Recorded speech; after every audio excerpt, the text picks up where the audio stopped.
സുഹൃത്തുക്കളെ നമസ്കാരം. നീതിക്ക് വേണ്ടി ഒരു നാലാം ബദൽ ആശയമാണ് ഞാൻ എന്ന അബ്ദുൽ ഹക്കീം എ മുന്നോട്ട് വയ്ക്കുന്നത്. നിലവിൽ 3 മുന്നണികളാണ് കേരളത്തിൽ കളം നിറഞ്ഞ് ആടുന്നത്.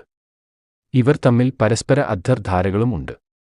ആരെ നാം വിശ്വസിക്കണം, ആരെ നാം വിശ്വസിക്കരുത് എന്ന് തിരിച്ചറിയാൻ പറ്റാത്ത വിധം ഈ 3 മുന്നണികളും ജനങ്ങളെ കബളിപ്പിക്കുകയും വിഡ്ഢികളാക്കുകയും വർഗീയമായി ഭിന്നിപ്പിക്കുകയും ചെയ്യുന്ന പ്രവർത്തനവുമായിട്ടാണ് മുന്നോട്ട് പോകുന്നത്. ഇത് മൂലം നാടിന്റെ മുന്നോട്ടുള്ള പ്രയാണം വളരെ അപകടകരമായ അവസ്ഥയിലുമാണ്. നാം ഓരോരുത്തരും ആഴത്തിൽ ചിന്തിക്കേണ്ട അവസരമാണിത്. ഈ 3 മുന്നണികളിലും വർഗീയ ചിന്താഗതി ഇല്ലാത്ത ഒട്ടനവധി കൊച്ചു രാഷ്ട്രീയ പ്രസ്ഥാനങ്ങളുണ്ട്. ഇവയൊക്കെ നല്ല നിലപാടുകൾ ഉള്ള പ്രസ്ഥാനങ്ങളുമാണ്. ഇവയുടെയൊക്കെ ജനാധിപത്യപരമായ ഏകോപനമാണ് നാം ലക്ഷ്യം വെക്കേണ്ടത്. നീതിക്ക് വേണ്ടി ഒരു നാലാം ബദൽ എന്നതുകൊണ്ട് ഉദ്ദേശിക്കുന്നത് ഒരു മുന്നണി സംവിധാനമായി നിന്നുകൊണ്ട് നമ്മുടെ വോട്ട് അവകാശം എങ്ങനെ ഏകോപിപ്പിക്കാം എന്നതായിരിക്കണം നമ്മുടെ ചിന്ത. ജനാധിപത്യ പ്രക്രിയയിലൂടെ അത് എങ്ങനെ ഉപയോഗപ്പെടുത്താം എന്നിങ്ങനെയുള്ള ഒട്ടനവധി സാധ്യതകളെക്കുറിച്ചാണ് നമ്മൾ ചിന്തിക്കേണ്ടത്.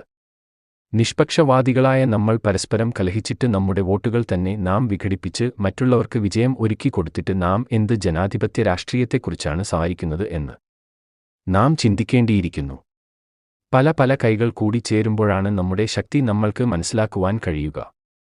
നിലവിൽ ഒരേ ആശയവും ഒരേ നിലപാടുകളുമായി നാം വ്യത്യസ്ത പ്രസ്ഥാനങ്ങളായി പ്രവർത്തിച്ച് പരസ്പരം പോടിക്കുന്നു. അങ്ങനെയുള്ളവരെ എക്കാലവും വിഘടിപ്പിച്ച് നിർത്താൻ മേൽപ്പറഞ്ഞ മുന്നണികൾ കൃത്യമായി പരിശ്രമിക്കുകയും ചെയ്യുന്നുണ്ടെന്ന് നമ്മൾ മറക്കാതിരിക്കുക.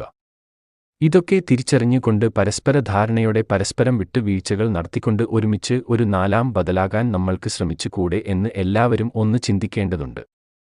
നാളെയുടെ നന്മക്കായി നീതിക്ക് വേണ്ടി ഒരു നാലാം ബദലാകുവാൻ ഈ മെസ്സേജ് കൂടുതൽ ആളുകളിലേക്കും സമാന സ്വഭാവമുള്ള വിവിധ പ്രസ്ഥാനങ്ങളിലേക്കും നേതാക്കന്മാരിലേക്കും എത്തിച്ചു കൊടുക്കണമെന്ന് അഭ്യർത്ഥിക്കുകയും ഒരേ നിലപാടുകൾ ഉള്ള പല രംഗങ്ങൾ ചേർത്ത് പിടിക്കുമ്പോൾ അവഗണിക്കാൻ പറ്റാത്ത ഒരു ശക്തിയായി നമ്മൾ മാറും എന്നും എനിക്കുറപ്പുണ്ട്. അതിനായി നമുക്ക് ശ്രമിക്കാം എന്ന് കൂടി ഓർമ്മപ്പെടുത്തിക്കൊണ്ടാണ് എല്ലാവർക്കും ഒരിക്കൽ കൂടി നന്മകൾ നേർന്നുകൊണ്ട് അബ്ദുൽ ഹക്കീം എ ഈ സന്ദേശം അവസാനിപ്പിക്കുന്നത്. ഇത് കേൾക്കുന്ന ഓരോ വ്യക്തികളും അവരുടെ അഭിപ്രായങ്ങൾ കമന്റ് ബോക്സിൽ രേഖപ്പെടുത്തണമെന്ന് അഭ്യർത്ഥിച്ചുകൊണ്ട് നിർത്തുന്നു. നന്ദി, നമസ്കാരം.